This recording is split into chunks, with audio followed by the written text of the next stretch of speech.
What's up? What's up? What's up? We got Jerron Tyler here, founder of Posterity.ai, AI-powered business credit software designed to help entrepreneurs maximize their business funding and business credit spread.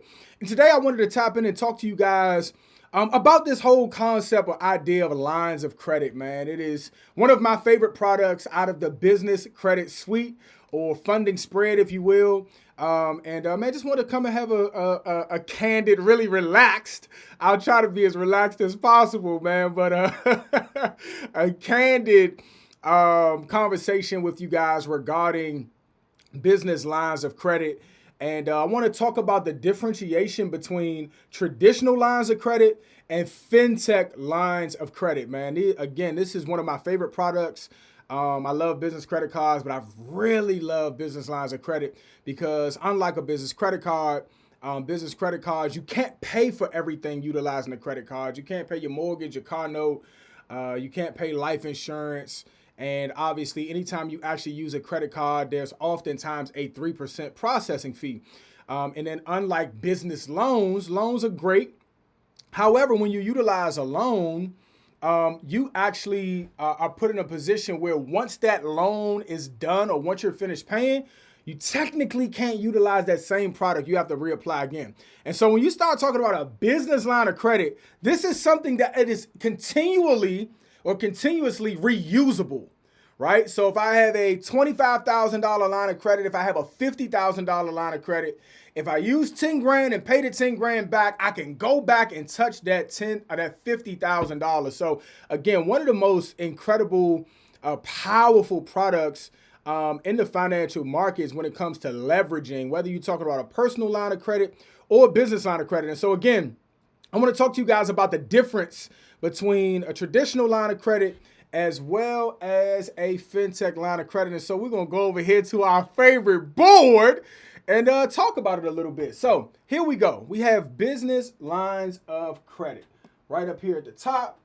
And initially, we're going to talk about, just a couple of pinpoints or breakdowns regarding a traditional line of credit. Now, when you think about a traditional line of credit, I want you guys to know that traditional is just directly aligned with if you go to like a national bank, a PNC, a Wells Fargo, Truist, M&T Bank, a Navy Federal, right? Like these are traditional banks. Navy Federal is obviously a credit union, but those like mainstream banks, they offer lines of credit at a high scale, right? But with that being said, they also have a really demanding underwriting process.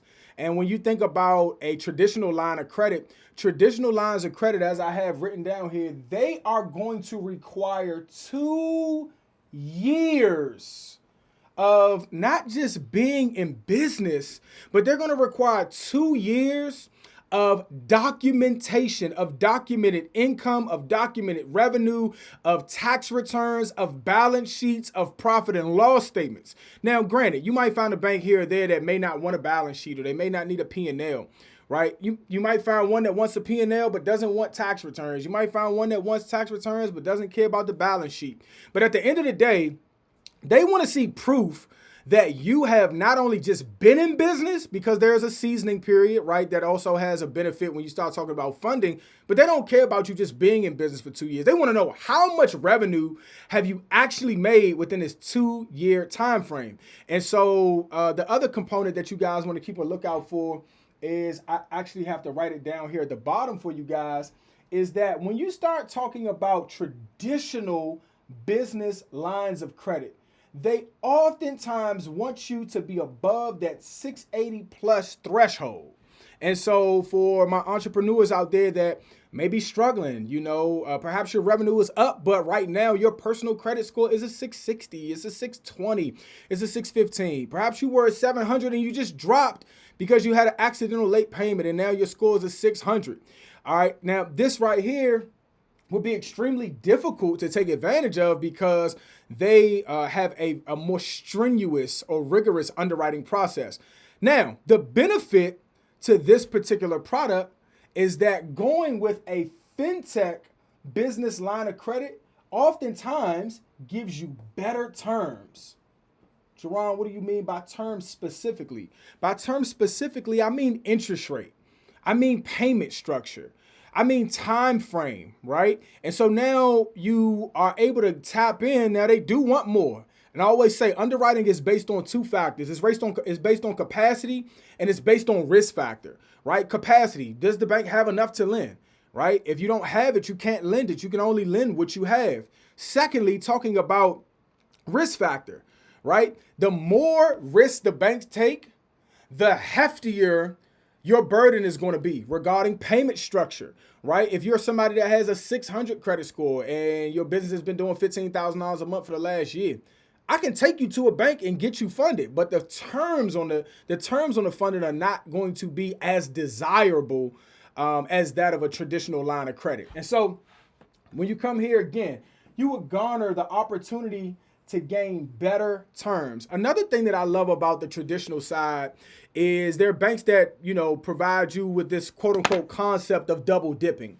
And double dipping simply means that you can go to a bank and they'll give you access to multiple products at one time. It's like one of the coolest things ever, right? I can go to a bank and I can gain access to, not only a credit card, not only a business credit card, but I can also get access to a line of credit at the same time. Now imagine that, right? We live in a world where, everybody is like, running away from getting their credit ran. Nobody wants to get their credit ran. We were taught that even as children, right? Whether it was by somebody that was extremely educated in credit or somebody who wasn't. Like, we just know that embedded, I don't want to get my credit ran. Like, I don't want anybody to just run my credit. And so with that being said, when you get the opportunity to actually go to a bank and you can walk out of the bank with a $25,000 line of credit and then a $25,000 credit card, that is like a home run. Like, that's like the greatest thing in business credit mania. Like, I could go here and I can get approved for multiple products at one time. And so that's one of the benefits and the advantages that you guys will have by way of going with a traditional bank, because a traditional bank is not sequestered in a corner or boxed into a corner where they can only do mortgage loans, right? Or where they can only do auto loans, or where they can only do credit cards. Like, the reason why I say that, just to give you guys some context, obviously, I used to be in the mortgage industry and I originated loans with a mortgage bank, a mortgage lending institution. That was the primary source of revenue for that institution. But when you look at a bank like American Express, you have a higher chance at getting approved at American Express, even if you don't have the ideal profile, because American Express is a credit card bank. That is the label of their bank. That is what they originate. That is what they produce. That is the primary source of their revenue, like, that they're providing to the marketplace. And so I say that to say, when you're looking at a traditional bank has a myriad of products that they can provide. Like, it's a great litany of products that they can provide. So they have personal credit cards, business credit cards, personal lines of credit, business line of credit, mortgages. They do automotive finance loans. They do home equity lines of credit, cash out refinances. Like, they're not limited or boxed in. And so that is the benefit that you have about going with a traditional lender, or traditional bank, is that you can go in and obviously you can go in, build a relationship, build an account, gain access to some of the investment products and things of that nature. But you gain access to the possibility of being able to go back and, utilize, or get approved for multiple products at one time. So that's the thing that I love about traditional banks. They're super strong. But again, the underwriting process is thorough. Right, you are 100,000% going to need a 680 plus, right? You may be able to go 650, and that's like your credit. You got a super strong situation going. You bringing in 5-6 figures a month for the last, couple of months, couple of years. You got X amount of money in the account. But this 650 has to be able to be explained, right? Like, why do you have a 650? Oh, I had an accidental late payment. I got high utilization on this side, but if you bring in enough money and you got enough activity flowing, then you can just pay that off, right? So that's what I have to say about traditional lines, man. Traditional banks, man, they're really cool. And I just wanted to break down the difference between the two. So now what we have here is we have fintech. Now, when we start talking about fintech, I got to go green for fintech because fintech, man, got us in green right now. I love it. So when you start talking about a fintech is a banking, or it's an online banking institution. That's why you got tech on the end of it, right? For technology, a financial technology company. And the benefit with going with a fintech company, as I have written down here, is that fintechs only require you to be in business for 6 months. You may even find some that would allow you to get in off of 3, but bare minimum industry standard is roughly 6 months. And so when you start talking about the difference between a traditional line versus a fintech line, now remember, on the traditional line, I have to be not just in business, I need to be profitable. I need to be producing income for 2 years. Right? I need to be producing income and showing that I have a profitable business that's bringing in revenue for 2 years on documents that I can't just make up, right? I mean, specifically, if you're talking about like a tax return, like I need to be able to show you my tax returns that we've been profitable and that we've had revenue coming in. But when you start talking about a fintech, now fintech does not require me, watch this, to be in business for 2 years. It doesn't even require me to have to show that I have been producing revenue for 6 months. I just have to be in business for 6 months, but I can show that I've been producing revenue for just 3 months. Now, you talking about something life-changing? Like 3 months? I just have to show that I've been in business for 3 months? Like that that I've been producing revenue for 3 months? You're talking about a serious 90-day run? Right? And so what happens is, man, you look at, this whole component of being in business established for 6 months, and then now you're doing revenue for 3 months. Next thing, you do not have to show taxes. You do not have to show profit and loss. You do not have to show a balance sheet. The only requirement that you have going into a fintech business line of credit underwriting situation is that you are able to show your bank statements. If you can show your bank statements and you can show that you've been doing 10,000 to 15,000 to 20,000 a month, oh my gosh, you can get approved for a fintech business line of credit. Like, this is ridiculous. This is insane. Like, you can go and you can get approved, right? You can go and get approved for on deck capital. You can go and get approved for Blue Vine. You can go and get approved for a Cabbage line of credit through American Express. You can go and get approved for these things just by showing this. Now, let me give you guys something else that is so powerful. Now, remember, when we start talking about the credit side, on a traditional line of credit, I said you needed to be a 680 plus. Well, let's walk this same comparison down here. On the fintech business line of credit side, my friends, you only need to be a 620 to on average, a 620 to a 625. Now, again, what do we say? All lending is based on risk factor, right? And so the more risk the bank takes, oftentimes the more burden you have on your side.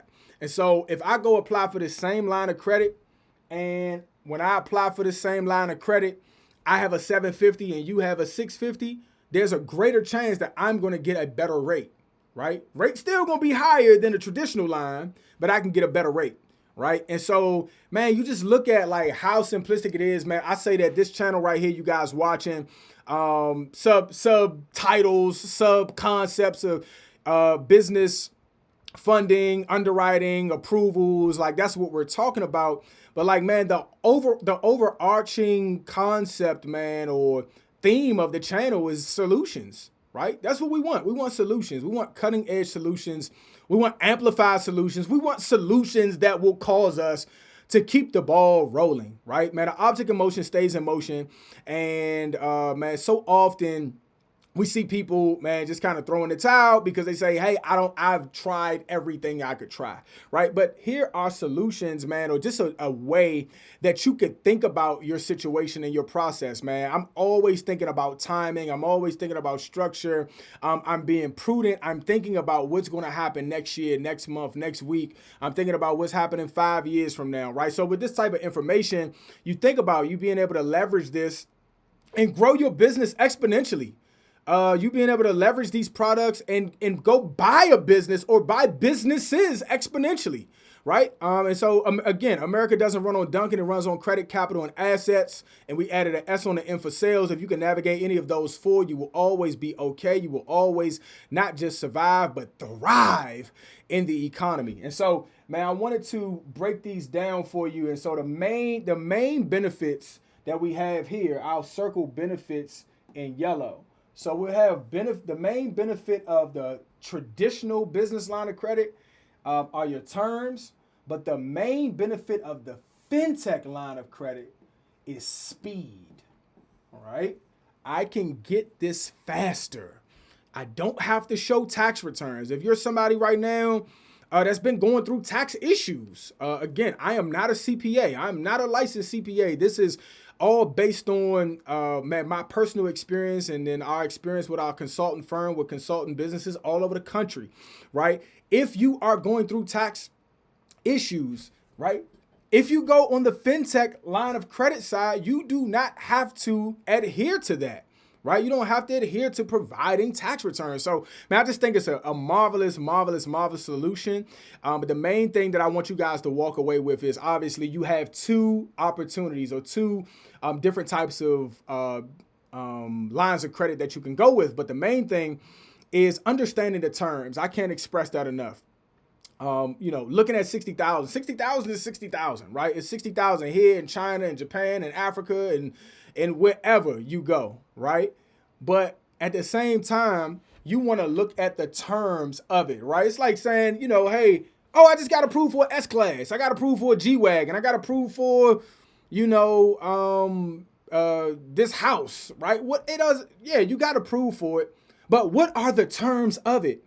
Right, you got approved for a G-Wagon and you put put 20,000 down, 40,000, $50,000 down, and you got a 35% interest rate. Like, I mean, granted, I know there are usury laws and things like that where there's certain rates that banks can't charge above, but I just want you guys to be, very diligent and just on top of your terms, because man, somebody could say, yeah, I approved you for $70,000, but you got to pay us $2,000 a week, right? Yeah, that 70 grand is good, but $2,000 a week, man, man, I'm doing $8 grand a month. I'm diving into this thing. So it's really not equitable funding. And so you guys want to keep that in mind.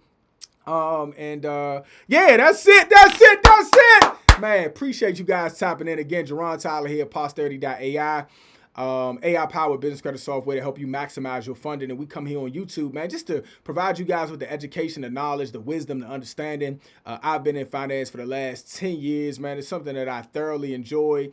My passion for it probably started even before this, but man, just me thinking about it, just me being at the dealership and man, seeing so many people walk into the dealership with angst, with anxiety, with worry, with the quote-unquote cares of this world, overwhelming them because they got to go to work the next day and they, are a single mother, single father, or perhaps they are a couple and collectively they are struggling and they don't know if they're going to get approved for this car. Their car just broke down, right? They don't know if they're going to get approved for this car to be able to go to work the next day to feed their family. And so from there, man, I just grew like, man, this insatiable hunger behind underwriting, behind funding, behind getting the approval, behind understanding what's needed in order for us to be able to leverage what we need to leverage to get to where we're going. And so that, man, just sprung into this desire from the, in the mortgage industry, helping people buy homes and get investment properties, and me having my own investment properties, and to now seeing, man, the state of the economy with the world. Where is the world at? We've gone through major transition.